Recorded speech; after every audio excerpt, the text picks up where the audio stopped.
Hi everybody, welcome to Live with Chaudhry here in Paris for ICT. This is part 2 of my interview with ScaleReady and Cellular Origins, and I'm delighted to be joined again by Josh Ludwig from ScaleReady, who's going to tell me more about their partnership with Cellular Origins, and I'm also joined by Edwin Stone from Cellular Origins. So gentlemen, first of all, how are you both? Doing well, enjoying Paris as well. Likewise, great to be here. Fantastic. So Josh, in our earlier video we were talking about what ScaleReady were doing here at ICT, but obviously we ended it by talking about the Cellular Origins partnership you have. So can you just quickly do a quick intro for Edwin and explain the partnership again?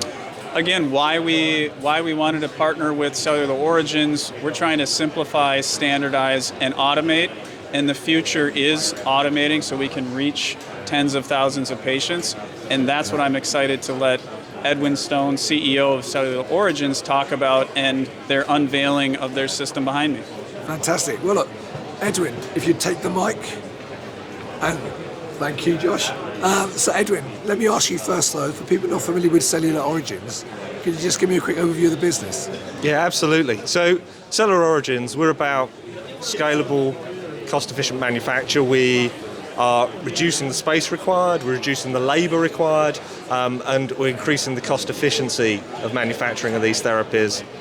What's really important to us is we're doing that through an unchanged process. So we're working with proven, established processes like G-Rex, processes like offered by the ScaleReady team, those kind of gold standard processes, and really looking at how we take those proven processes that are often really well baked into clinical trials by the time someone's got through a phase 2, phase 3, and enable scale with those processes without having to result in a conversion and all the risk that entails.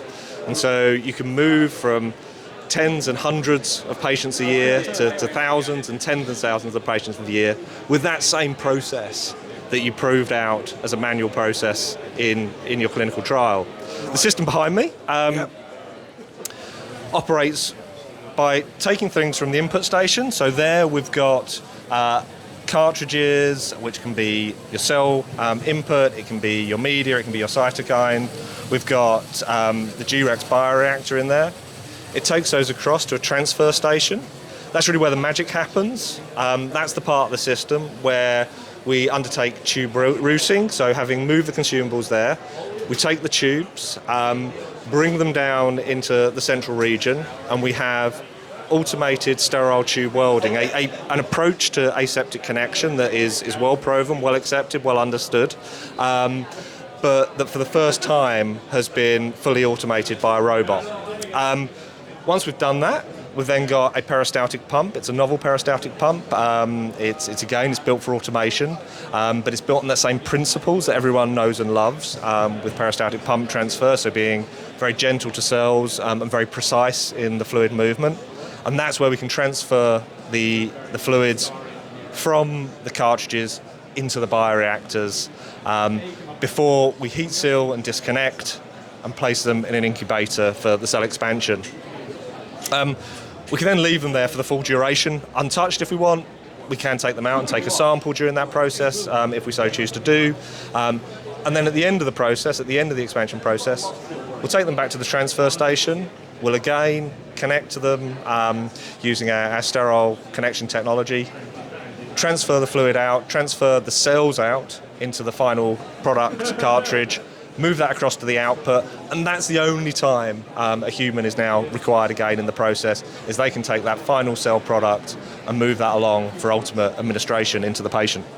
Brilliant. Sorry, I'm just going to film it taking out the G-Rex now so people can get a good view of how that...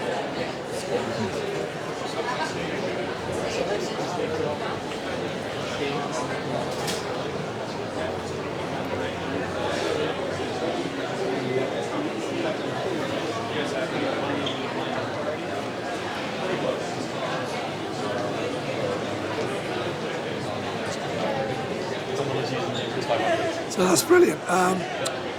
Looking ahead, what do you see the future in terms of automation within cell and gene therapy? I'm sorry, could you say that again, Rabin? What do you see the future of automation in cell and gene therapy? So I think we're in a really interesting time. I think we've been talking about it for years. I mean, I feel very fortunate that I've spent the last 8 years working in the field. I've been lucky to be involved in a lot of the systems that are now on the market. But I think we all acknowledge we've still got this big gap between the biological success in the field and our ability to get those to patients. And that really comes down to manufacturing capacity, manufacturing efficiency. I think we're now at the point we can solve that. I really believe that we've got the capabilities to do that with what we're doing here at Cellular Origins. We're really passionate that this isn't a one-size-fits-all model, so this can be configured to match any process. And I think that's really important. I want the biology to be supported by the automation. I don't want the automation to set and limit the innovation of the biologist. So for me, that's where the future of automation really has to go, is in cohort, in enhancing biological scale, not in creating barriers to that biological innovation. Fantastic. Well, I'm just going to call Josh back. So Josh, sorry, so he was just talking to someone else. I had to interrupt his conversation. So Edwin, thank you for giving that overview. Josh, thank you as well for talking me through the 𝐒𝐿𝐴. So gentlemen, thank you both for the talks. I hope you have a great ICT. Obviously, if people want to know more, they can come to your respective booths. Sorry, I'm really struggling now, but if they cannot make it to the booths, they can visit your websites and your LinkedIn pages. The links will be above the video so they can see that. So check out part 1 above this video. So Edwin, Josh, once again, thank you for your time. Have a great show. Thanks, Rizwan. Thank you. And viewers, thank you for watching. Until next time, stay well and stay safe. Bye-bye.